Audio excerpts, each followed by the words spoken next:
not so scary preachers. And although Greg Boyd does believe in hell, and he believes in all that, but the approach is to try to attract people to Christianity. In fact, most religions do that. And eventually I kept swinging across that spectrum. I was reading more science, more philosophy, a bit of everything. And eventually I became one of those hated liberals myself as I realized, wait a minute, what are the definitions? What are the evidences? The resurrection of Jesus, historically, what can we actually know about it? And if you take Josh McDowell seriously, then it's a fact, right? But if you look at other historians, then there's questions about it. And in fact, I became one of those hated liberals in my mind because I was still preaching as an evangelical. And I think born-again fundamentalist evangelical Christians have less respect for liberal Christians than they do for atheists, because it's that hot or cold thing.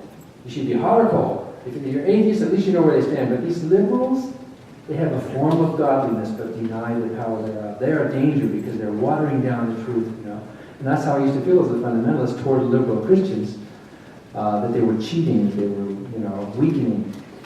But then I became one of those as I realized and learned more and more that reading other theologians and other philosophers that, there is reason for skepticism, there is reason for doubt. Finally, I'm going to make a long story very short. I got clear to the end of the spectrum after about 4.5 years, maybe 5 years, where it was like peeling back the layers of an onion, like C.S. Lewis's Mere Christianity. We can do without this, we can do without the historicity of Adam and Eve, we could do without, but what's left? Where's the real core, the real truth? He kept peeling, and pretty soon, nothing was enough. It was that line that you draw between what's essential and what isn't. And that line, I think, by the way, distinguishes Christian denominations. If your line is way up high, the existence of God, the deity of Jesus, and so on, then you're a liberal believer. But if your line is way down here on the list, including whether women should wear gold in church, which Paul says they shouldn't, if your line includes things like that, or wearing makeup in church, then you're more of a fundamentalist, you're more of an extremist, where everything has to fit within and everything has to be right or wrong. So my line kept going up, and I kept thinking I'm going to hit the ceiling here where I get to the essential stuff, and I just kept going up. And I got to this point where I realized, well, if the prodigal son is a parable that Jesus made up with an important truth, and if Adam and Eve are metaphors, then maybe God himself is just one huge figure of speech. Maybe the whole thing is just one big metaphorical way of trying to explain the world, A kind of our first attempt, like Christopher Hitchens says. Religion, let's give it some credit. Religion was like humanity's first attempt at science. It was our first attempt at morality. It was our first attempt at healthcare. It was our first attempt at treating mental illness, We've gone beyond it and we discarded it, but, religion tries that. And when you're young, you try these first attempts. And I realized, maybe this whole ball of wax of God and the purpose of life and salvation in heaven and hell was our first attempt, but we've grown beyond it. And in the summer of 1983, I admitted to myself, I really don't think I can believe this. And I hated that, because I loved my Christian life. There was, as Jarek said, there was no big traumatic thing that happened. There was no big, horrible disappointment or any of that, no bitterness. Most of my Christian friends I love them, and I like them. In fact, many of them are still friends today. It was purely intellectual. And I got to this point where I realized, I have a brain, and it's working, and I'm thinking, and do I want someone else to tell me what has to be the truth, or should I think about it for myself? Do I trust my mind, or don't I? If I don't trust my mind to decide yes or no on these issues, then how can I trust it to say yes? If my mind is worthless, then what good was my conversion, my salvation? What good was my yes to Jesus if my mind is no good? So the early step toward free thought is to respect your own mind, to think for yourself, to feel like it's okay to have these doubts. And in summer of '83, I admitted, I guess I don't believe this anymore. That was scary. I remember I was down in Mexico in a little adobe church. There was no glass in the window. I was sleeping in this kind of burlap cot there. And I had preached the night before, that night, I preached that night, and I was sleeping there, looking out the window at the stars. And for the first time in my life, I realized that I was totally alone in that room. And some of you know what I'm talking about. If you were raised with religion, before that moment in my life, I'd always had somebody looking at me and judging my thoughts. God's looking.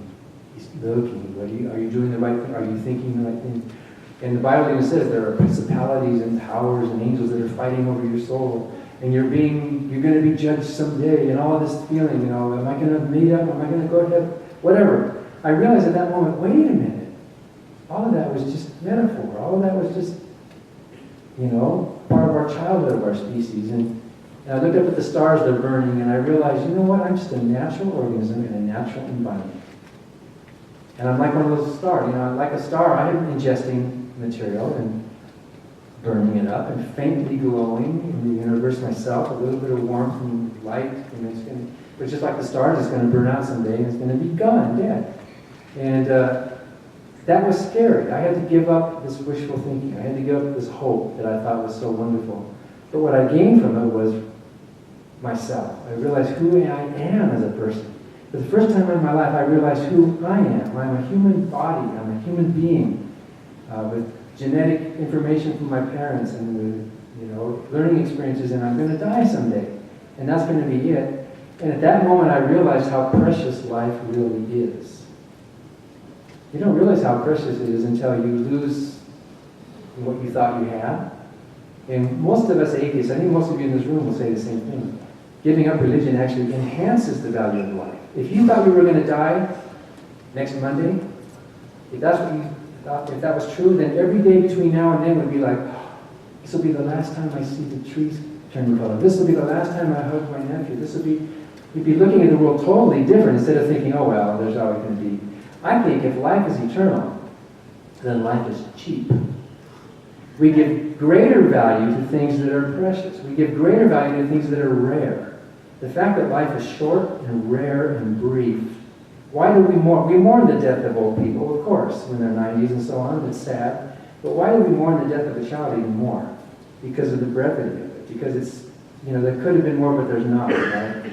Well, that's how I was feeling in that room, going, my goodness. And then it was exciting. It was almost kind of like scary and fun at the same time. Maybe like your first skydiving, or like something you're like, oh.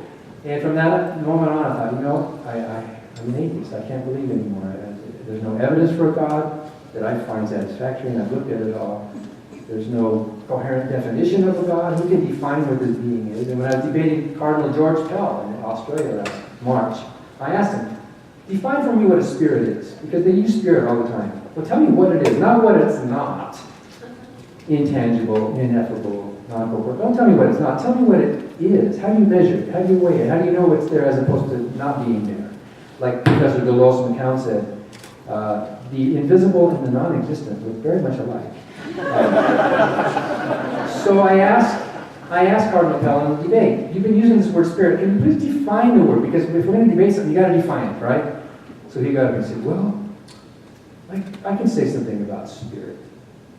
Spirit is love, which is spiritual.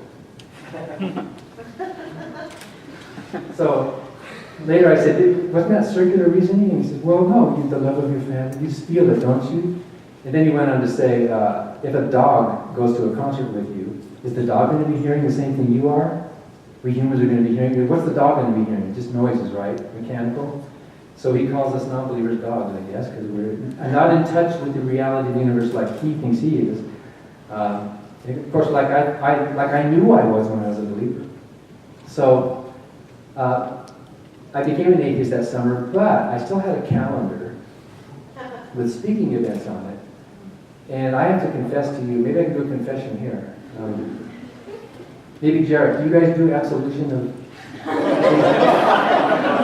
No, we've done some deep baptisms. I need somebody to absolve me of my atheist sin. I was a hypocrite for about 5 months, between the summer and up until December. I didn't have the courage. I didn't know what to do. I didn't know what to say. In fact, I hear from people now. In fact, there's a minister in the pulpit who's an atheist now, but nobody knows. And I get emails from him.